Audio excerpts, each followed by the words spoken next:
नमस्कार. आवाज ऐकू येतो माझा?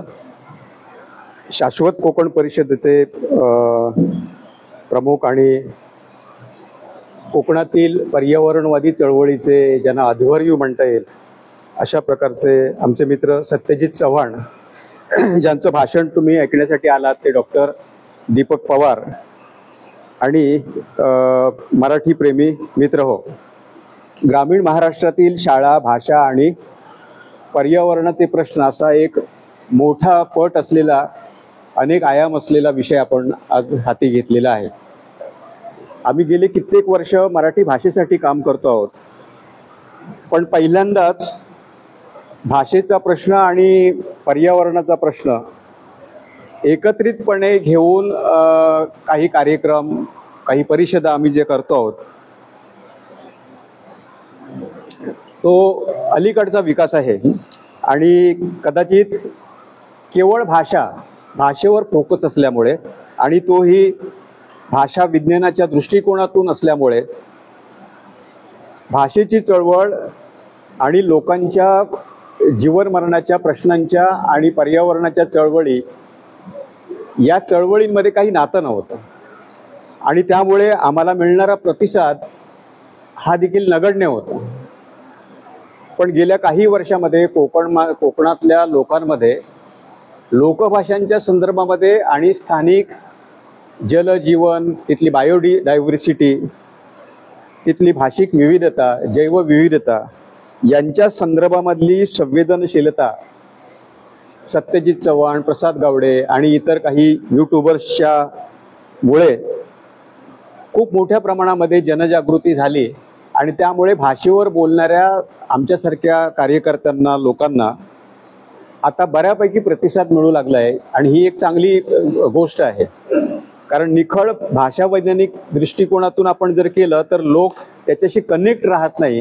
कारण आमचे प्रश्न, जैविक जीवन मरणाचे प्रश्न, नोकरी धंद्याचे प्रश्न, आमच्या परिसरातील पाण्याचे किंवा इतर प्रश्न जे आहेत, आणि तुमच्या भाषेचा प्रश्न, आणि पुन्हा शेवटी आपल्या रोजगाराचे आणि हितसंबंधाची भाषा ही आता इतक्या मोठ्या प्रमाणामध्ये इंग्रजी भाषा झाली आहे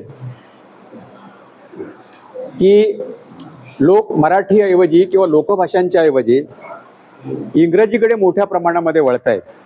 आणि ही केवळ महाराष्ट्रातली स्थिती आहे, भारतातली स्थिती आहे असं नव्हे, तर ही जगभरातली स्थिती आहे.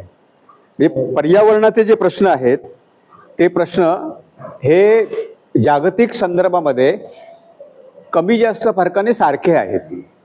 त्याची मूलभूत चौकट काय आहे ही मी थोडक्यात आज माझ्या भाषणामध्ये सांगणार आहे.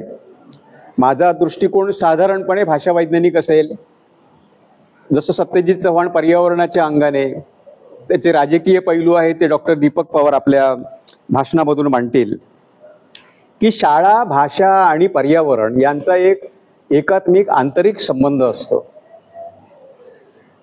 जगामध्ये आज 6,500 ते 7,000 भाषा आहेत, पण या शतकाच्या अखेर त्यातल्या निम्म्याहून अधिक भाषा मरतील.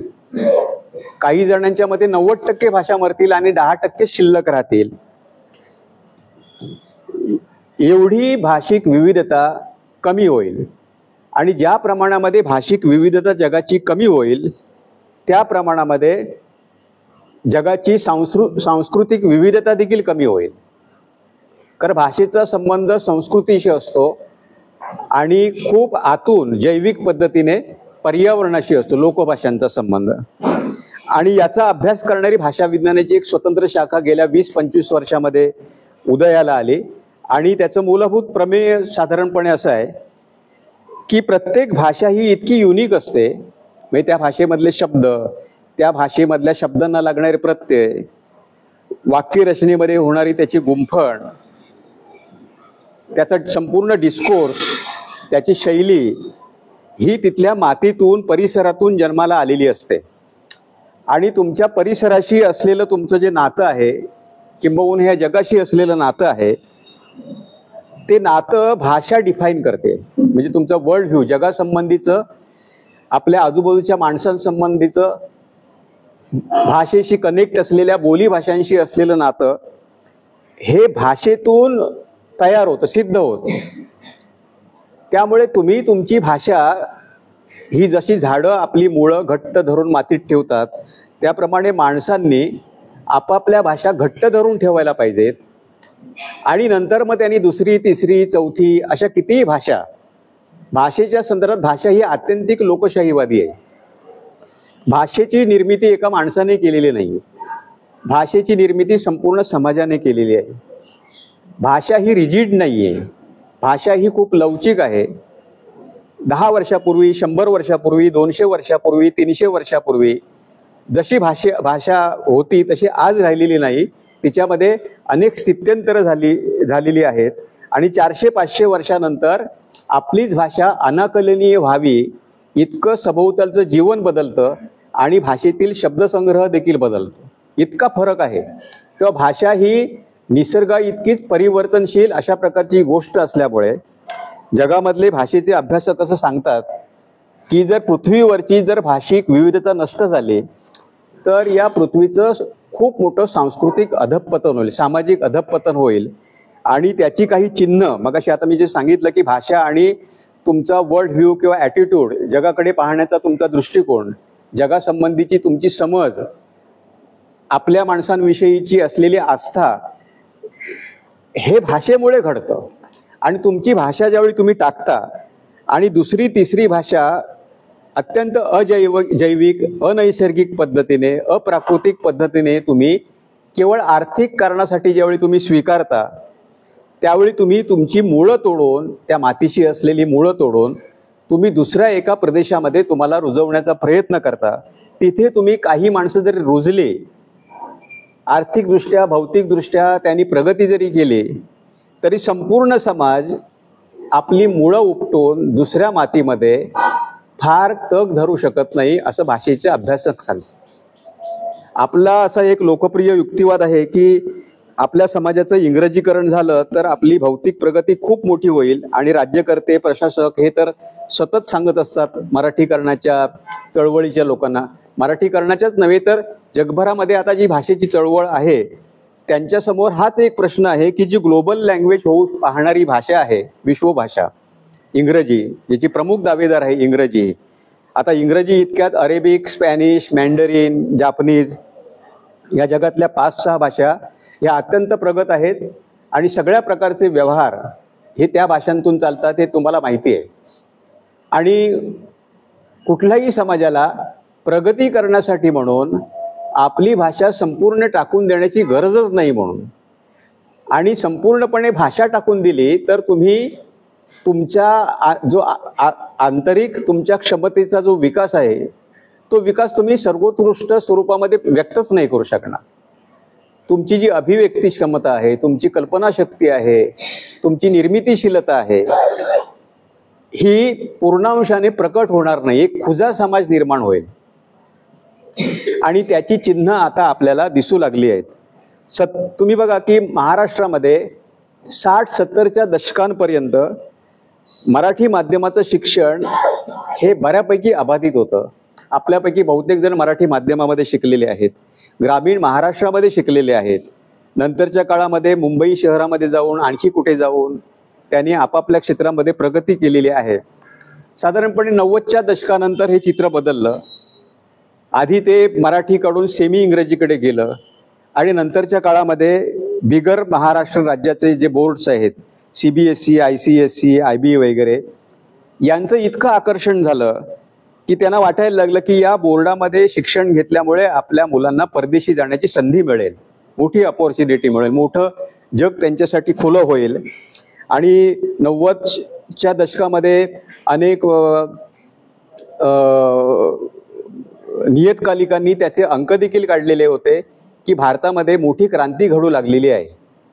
आपल्याला वासाहतिक परंपरेने इंग्रजी भाषा मिळाली आणि ती आपल्या दृष्टीने अत्यंत फायद्याची गोष्ट आहे. आपण जगामध्ये खूप प्रगती करू शकतो. याचं कारण इतर देशांच्या मानाने आपल्याकडे इंग्रजी खूप आपल्याला 150-200 वर्षामध्येच आपल्याला मिळाली. त्या तुलनेमध्ये चीन, जपान यांच्यामध्ये इंग्रजीचा प्रसार फार झाला नाही, कोरियामध्ये फार झाला नाही. पण चित्र असं दिसतंय की आज कोरियाने जी प्रगती केलेली आहे, चीनने जी प्रगती केलेली आहे, जपानने जी प्रगती केलेली आहे आणि इतर अनेक स्पॅनिश, फ्रेंच वगैरे या देशांनी, जर्मन वगैरे प्रगती केलेली आहे, जी आपल्या भाषांतून केलेली आहे. तुम्ही सगळ्या पॅरामीटर्सवर जर बघितलं तर भौतिक दृष्ट्या देखील नाही आणि सांस्कृतिक दृष्ट्या देखील आपण त्यांच्या बरोबरीची प्रगती करू शकलेलो नाही. मग आपला जो ह्युमन डेव्हलपमेंट इंडेक्स असेल, आपल्याकडे जी महाविद्यालय आहेत, विद्यापीठं आहेत, त्यांची जागतिक रँक जर तपासली तर आपण खूप मागे आहोत. आपण असं म्हणतो की आपण विज्ञान आणि तंत्रज्ञानामध्ये प्रगती केली, पण हे विज्ञान आणि तंत्रज्ञान सुद्धा आपण निर्माण केलेलं नाही. आपण त्याचे उपभोक्ते आहोत. आपण ते आयात केलं आणि फार कौशल्याने आपण ते इथे वापरतो. पण एक मानवी समाज म्हणून आपण काही प्रगती केलेली नाही. आणि याचं एक उदाहरण म्हणून मी तुम्हाला सांगतो की गेल्या 30-40 वर्षामध्ये भारतीय समाजाने इंग्रजीची कास धरल्यानंतर आणि मोठ्या प्रमाणामध्ये समाजाचं इंग्रजीकरण केल्यानंतर जागतिक संदर्भामध्ये दखल घ्यावी अशी ज्ञानाची, सिद्धांतांची, संकल्पनांची, नवकल्पनांची, पेटंटची कसलीच निर्मिती केलेली नाही. आपल्याकडची एकही व्यक्ती अशी दाखवता येणार नाही जी स्वातंत्र्यपूर्व काळामध्ये गांधी, नेहरू, सरदार वल्लभभाई पटेल, महात्मा गांधी, म्हणजे या उंचीचे तर लोक नाहीच, तर त्याच्या जवळपास जाईल अशा प्रकारची कोणतीही व्यक्ती आपण निर्माण करू शकलो नाही. त्यामुळे हे जे भृगजळ आहे आणि हे जे आपल्याला असं वाटते की एक प्रगत असलेली भाषा जर पूर्णपणे आपल्या भाषांना विस्थापित करून आपण जर समजा आपल्या भाषेमध्ये, आपल्या समाजामध्ये आणली आणि तिचं सार्वत्रिकीकरण केलं तर आपली सामाजिक, सांस्कृतिक खूप प्रगती होईल. तर त्या बाबतीत पूर्णपणे भ्रमनिरास झालेला आहे. आणि म्हणून युनेस्को सारख्या संस्थांनी हे पुन्हा पुन्हा अधोरेखित केलेलं आहे की थर्ड वर्ल्ड कंट्रीमधले जे विकसनशील देश आहेत ते या मिथला पटकन बळी पडतात. काय आहे की ही जी भाषा आहे ही ज्ञानभाषा आहे आणि त्या ज्ञानभाषेशी तुम्ही स्वतःला कनेक्ट करून घेतल्यानंतर तुम्ही जगामध्ये कुठल्याही समूहाशी तुम्ही स्पर्धा करू शकाल आणि ज्ञानाच्या क्षेत्रामध्ये चांगलं कॉन्ट्रीब्युशन देऊ शकाल. हे अर्धसत्यच आहे. या विषयाचे अभ्यासक कसं सांगतात की तुम्ही तुमच्या स्थानिक भाषांवर आधी चांगलं प्रभुत्व संपादन करा, तुमच्या पर्यावरणाशी कनेक्ट राहा, जगासंबंधीचं तुमचं आकलन आधी समृद्ध करा आणि ज्ञानाची भाषा म्हणून, ग्रंथालयाची भाषा म्हणून तुम्ही इंग्रजी, स्पॅनिश आणि इतर कितीही भाषा तुम्ही शिकू शकता. आणि आज आर्टिफिशियल इंटेलिजन्समुळे जगातल्या कुठल्याही समूहाला आपली भाषा टाकून देण्याची गरज नाही अशा पद्धतीची सोय ह्या AI तंत्रज्ञानामध्ये आलेली आहे. आता मी हे जे बोलतोय ते रिअल टाईममध्ये जगामधल्या 100-200 प्रगत भाषांमध्ये ट्रान्सलेट करून मी वाचू शकतो. अशा प्रकारची ॲप्स, जसं प्रत्येक भाषेचा डिजिटल डेटा वाढेल, आपण सोशल मीडियावर किंवा इतर याच्यावर जितक्या प्रमाणामध्ये मराठी भाषेतून लिहू त्या प्रमाणामध्ये आपण जे काही बोलतो आहोत ते जगातल्या दुसऱ्या कुठल्याही भाषेमध्ये भाषांतरित करणे आणि ते जगामध्ये इतर लोकांना त्यांच्या भाषेमध्ये समजेल अशा प्रकारची व्यवस्था पुढच्या काही काळामध्ये रिअल टाईम म्हणजे त्याच वेळी होईल, ज्याला मशीन ट्रान्सलेशन असं म्हणतात. इतकी प्रगती तंत्रज्ञानामध्ये झालेली आहे. आणि त्यामुळे ही एक चांगली बाजू आहे की पूर्वी अशी एक अडचण होती की आम्ही जर ही भाषा शिकून नाही घेतली तर त्याच्यामध्ये असलेल्या रोजगाराच्या संधी आणि देशाबाहेर असलेली सगळ्या देशांमधल्या ज्या संधी आहेत त्याच्यापासून आमची मुलं वंचित होतील. पण आता ती परिस्थिती राहिलेली नाही.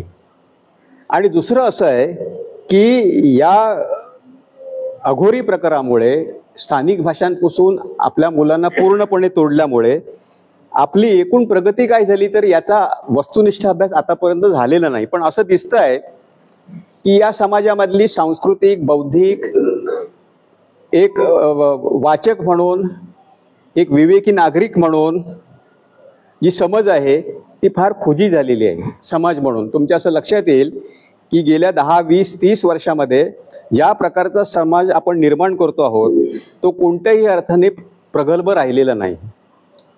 आणि विशेषतः कॉर्पोरेटच्या संस्कृतीमुळे आपल्या अशा धारणा बनवण्यात चाललेल्या आहेत की खूप प्रॉफिट मिळवणं, खूप पैसे मिळवणं, काहीतरी भव्य दिव्य करणं, दिमागदार करणे, खूप मोठा आवाज करणं वगैरे ह्या चांगल्या गोष्टी आहेत. आणि त्यातून आपल्याला एक प्रकारे समाजाचं विकृतीकरण झालेलं असं दिसतं. त्याचं मूळ जे आहे ते आपल्या भाषांपासून आपण आपल्या मुलांना तोडतो आहोत. त्याचं एक आहे, म्हणजे जे 30-40 वर्षांपूर्वी शाळांमध्ये गेले असतील तर त्यांना आठवत असतील की त्यावेळचे त्यांच्या भाषेतून झालेले त्यांच्यावरचे संस्कार ते इतके अमीट आहेत की त्यांची जी वैचारिक धारणा आहे त्या धारणेवर प्रभाव करेल अशा प्रकारचं कुठलंही वक्तव्य, सोशल मीडियावरचा मेसेज हा तुम्हाला डिस्टर्ब नाही करू शकत.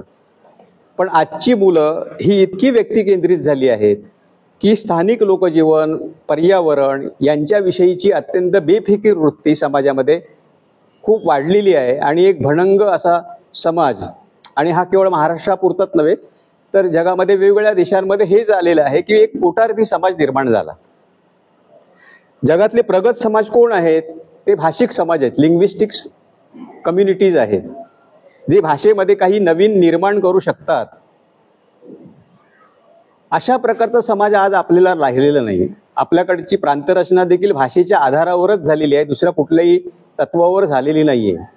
आणि प्रत्येक प्रांताने, आपण ज्यावेळी असं मराठीबद्दल बोलतो त्यावेळी आपण तमिळ, तेलुगू आणि इतर भाषांविषयी देखील आपण त्या त्या प्रांताबद्दल तेच म्हटलं पाहिजे, त्याच प्रकारची भूमिका असली पाहिजे.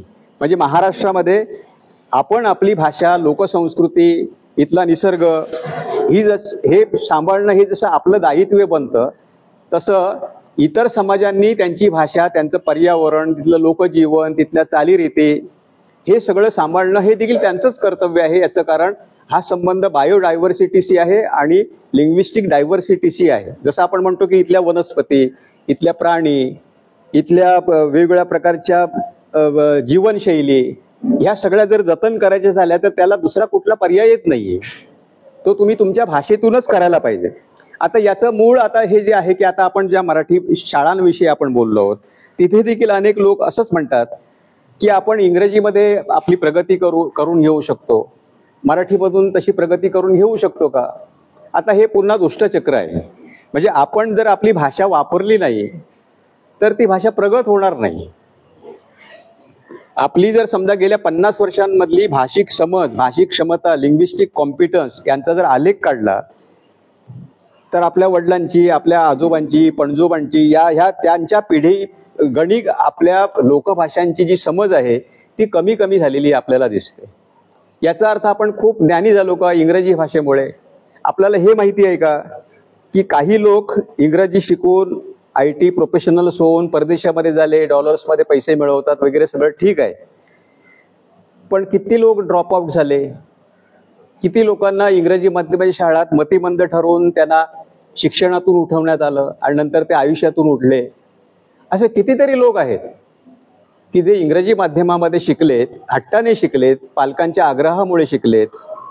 कारण लोक रेटा आणि पिअर ग्रुप्स यांचा रेटअप इतका प्रचंड आहे, सामाजिक ताण आहे की तुम्ही तुमच्या पाल्याला जर समजा इंग्रजी माध्यमामध्ये जर टाकलंच नाही तर तुमच्याकडे व्यावहारिक शाणपणच नाहीये, किंवा तुमच्या मुलाला तुमच्या पाल्याच्या भवितव्याची काळजीच नाही.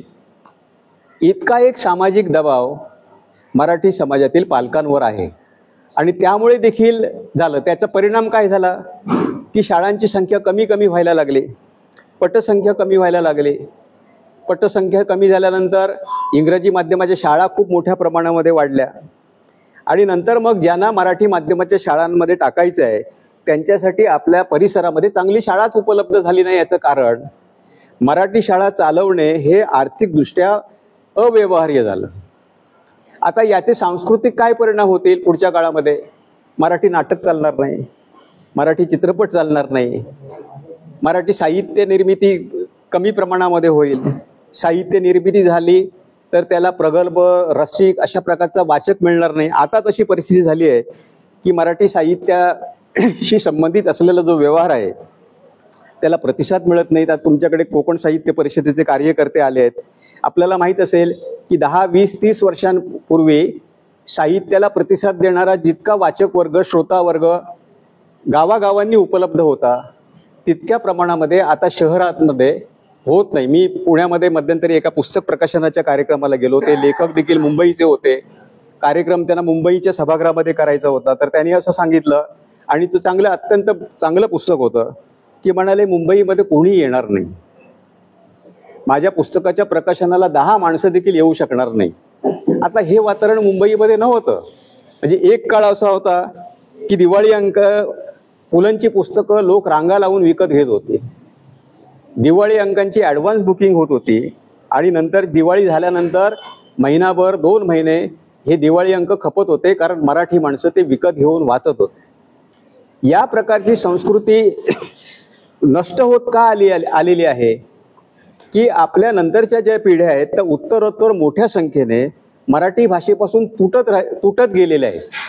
म्हणजे असं होत नाहीये की तुम्ही मुलांना इंग्रजी माध्यमाच्या शाळांना पाठवायचं आणि मराठीचा सगळा सांस्कृतिक व्यवहार पूर्वी इतका दमदारपणे अबाधित पुढे चालत जाईल, असं नाही. सांस्कृतिक व्यवहार काही पटकन ठप्प होत नाही. भाषेच्या संदर्भामध्ये हळूहळू ठप्प होतो.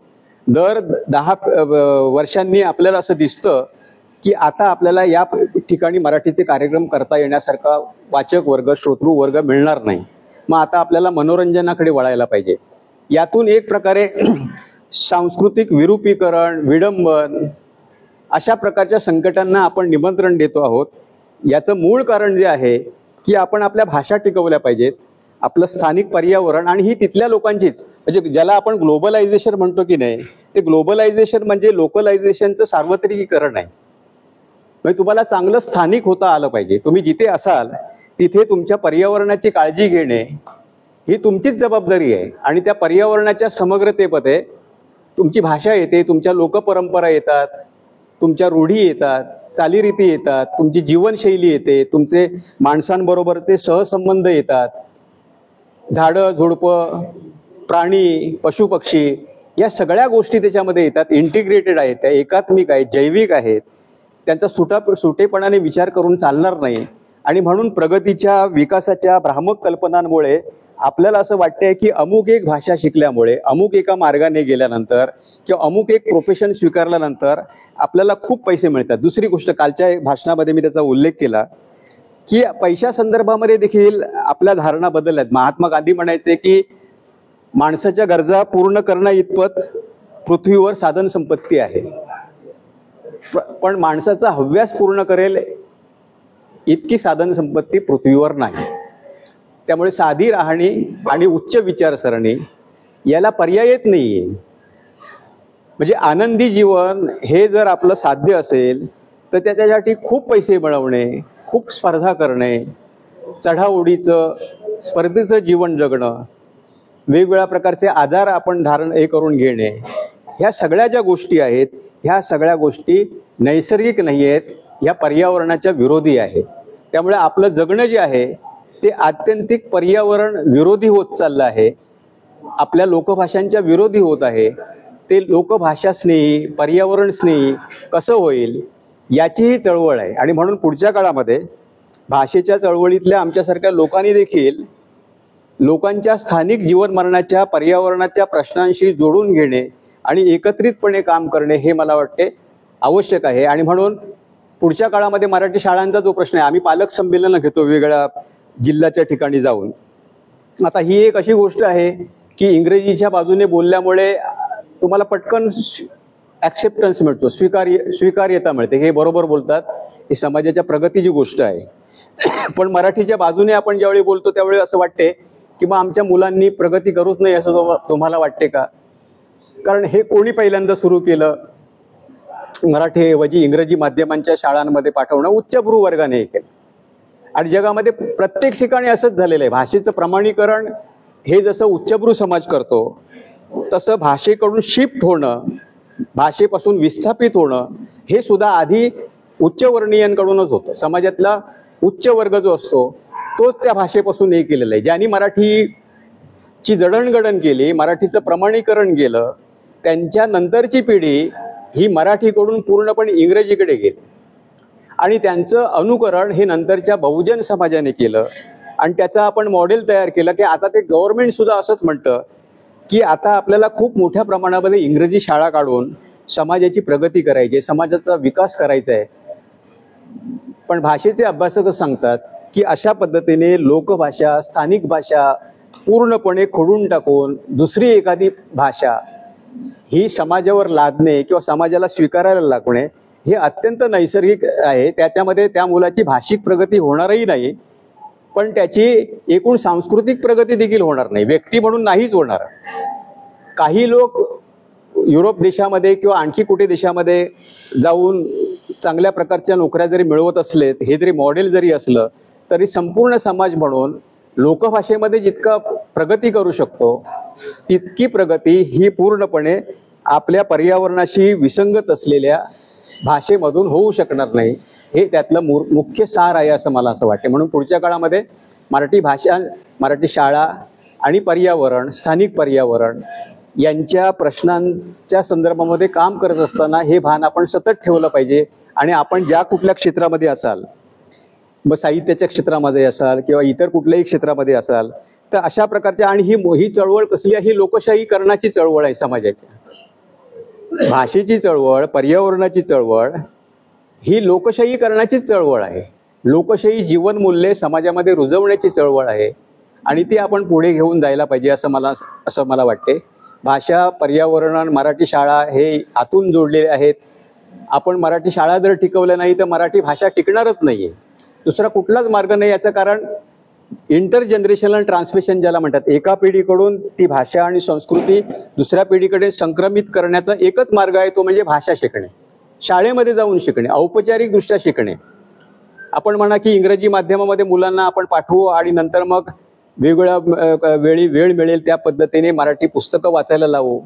यातून नैसर्गिक पद्धतीने त्याची बौद्धिक आणि सांस्कृतिक वाढ होणार नाही. त्यामुळे शालेय शिक्षण, किमान राष्ट्रीय शैक्षणिक धोरणामध्ये देखील असंच म्हटलेलं आहे की 8व्या इयत्तेपर्यंत, किमान 6व्या इयत्तेपर्यंत मुलाचं शिक्षण हे मातृभाषेतूनच झालं पाहिजे. पण मातृभाषेतून मुलांनी शिकलंच पाहिजे अशा प्रकारची सक्ती समाजामध्ये करता येईल का? अशी करता येणार नाही, कारण भाषेची सक्ती करणे हे सुद्धा लोकशाही विरोधीच आहे. पण याचा अर्थ आपल्यावर सक्ती नाही, कोणत्याही भाषेची आपण निवड करू शकतो आणि त्या शाळेमध्ये आपण आपल्या मुलांना पाठवू शकतो. याच्यामध्ये जी एक सामाजिक सांस्कृतिक शिस्त आहे ती बाधित होते, ही गोष्ट फार महत्त्वाची आहे. त्यामुळे मातृभाषेच्या निवडीचा प्रश्न हा अनेक प्रगत देशांनी तिथल्या पालकांच्या इच्छाशक्तीवर सोपवलेला नाही. त्यासाठी त्यांनी काय केलं आहे, सक्ती नाही केली आहे, पण तुमची भाषा ही रोजगाराशी जोडली, संधींशी जोडली. त्यामुळे आपल्याला विश्वास निर्माण झाला की आपलं मूल हे आपल्या भाषेमध्ये शिकून देखील आर्थिक, भौतिक प्रगती करू शकेलच, पण सांस्कृतिकदृष्ट्या देखील त्याचं उन्नयन होईल. या पद्धतीची भाषा धोरणं वेगवेगळ्या देशांनी देखील आपल्या देशामध्ये अंमलात आणली आणि तशा प्रकारची धोरणं, त्याचे रेडीमेड मॅप सुद्धा तयार आहेत, कशा पद्धतीने आपण ह्या लोकभाषा वाचवू शकतो. कारण दर 15 दिवसांनी, महिन्याने जर समजा एक भाषा मरत असेल आणि खूप मोठ्या प्रमाणामध्ये भाषिक केंद्रीकरण, म्हणजे जसं खेड्यातून शहरामध्ये जातात, शहरांतून महानगराकडे जातात आणि नंतर मग अधिक प्रगत अशा देशांकडे जातात, या पद्धतीने जसं भौगोलिक स्थलांतर होतं तसं भाषिक स्थलांतर होत गेलं तर ही सगळी विविधता संपेल एक दिवशी. आणि कल्पना करा की संपूर्ण जगाची एकच भाषा आहे, एकाच प्रकारचं संगीत आहे, एकाच प्रकारचं साहित्य आहे, एकाच प्रकारची नाटकं आहेत, एकाच प्रकारचे चित्रपट आहेत. आपण ज्या प्रकारच्या विविधतेचा अनुभव घेतलेला आहे आणि आता AI सारख्या तंत्रज्ञानामुळे छोट्या छोट्या भाषांमध्ये ज्या प्रकारच्या कथा, कादंबऱ्या आणि चित्रपट, लघुपट वगैरे येत आहेत, ते कुठली जगाची एक भाषा झाल्यानंतर ते संभवतच नाही. कारण ते का करू शकतात, ती विविधता का येते? कारण ती भाषा त्यांना जगाकडे पाहण्याचा दृष्टिकोन देतो. म्हणजे जो माणूस एक भाषा बोलतो ना, तो जगाकडे एकाच नजरेने पाहतो, असं विटगेनस्टाईन असं म्हणतो.